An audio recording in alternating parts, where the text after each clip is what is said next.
Right now in the UK, headlines are saying the same thing over and over again. Rents are hitting record highs. House prices are still far above what most people can afford.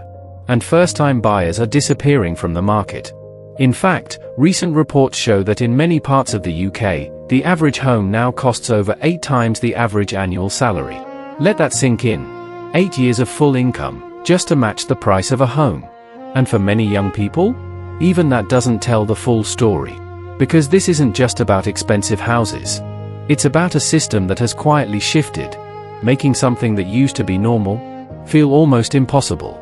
So if you're under 35 in the UK, there's a real chance you might never own a home. Not because you're lazy, not because you've made bad choices, but because the rules have changed, and most people didn't even notice. For previous generations, owning a home wasn't easy, but it was expected. You worked, you saved, you bought a house. Simple. Today, that same path feels completely out of reach. For many young people, home ownership doesn't feel like a goal anymore. It feels like a fantasy. Something that used to exist, but no longer applies to this generation. So the real question is, how did it get this bad? House prices versus wages.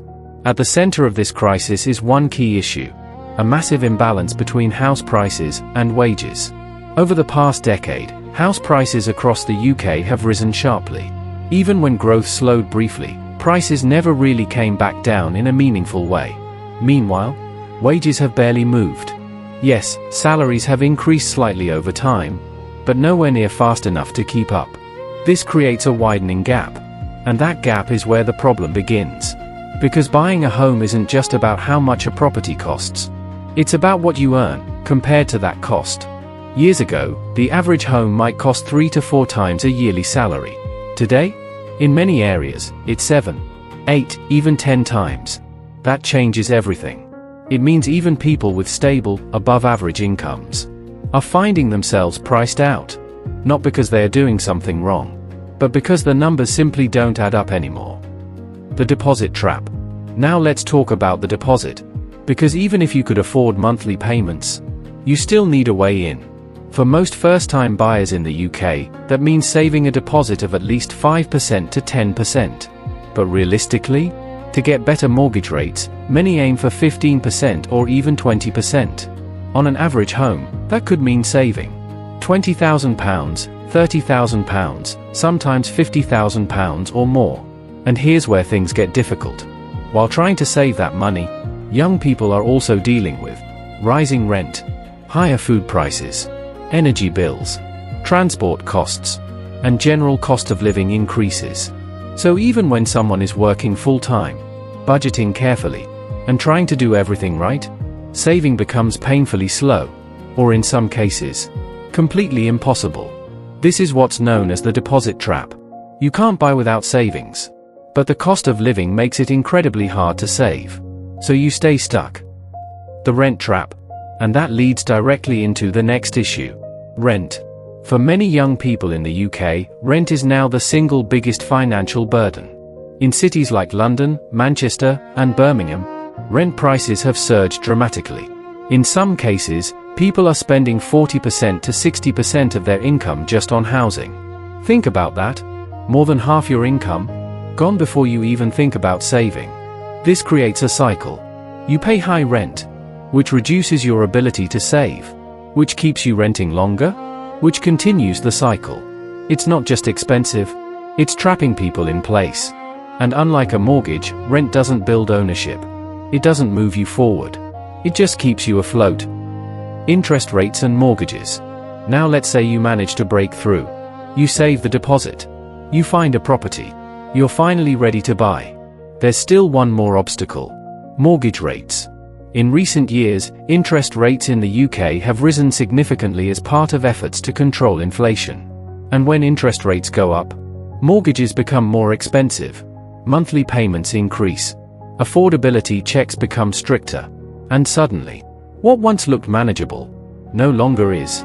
For example, a small increase in interest rates can add hundreds of pounds per month to a mortgage. That's enough to push many buyers out of eligibility entirely. So even those who get close often find the goalposts moving again. The new reality for young people. All of this has created a new reality. One that looks very different from the past. More young people are now living with parents for longer, renting well into their 30s, delaying major life decisions like marriage or children, or relying on family financial support just to enter the market. In fact, for many first-time buyers today, getting help from parents isn't just useful, it's essential. But here's the problem. Not everyone has that support.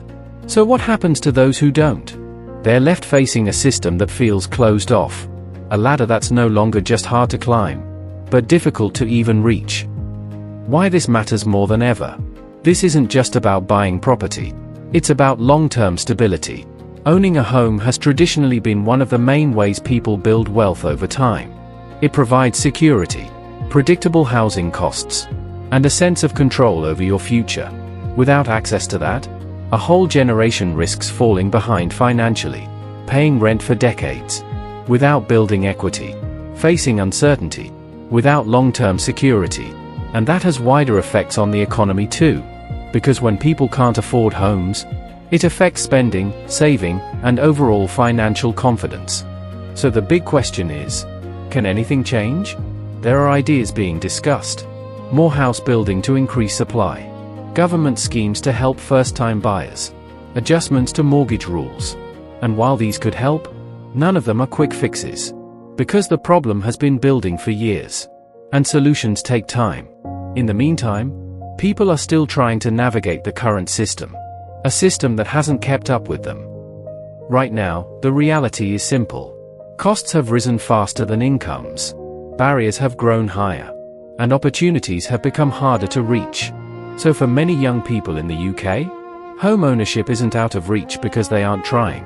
It's out of reach because the system has changed. And until that changes, this gap will only continue to grow. So the real question is, do you think owning a home in the UK is still realistic? Or is it slowly becoming something only a few can achieve? Let me know what you think in the comment section. And please don't forget to share, like and subscribe to this channel.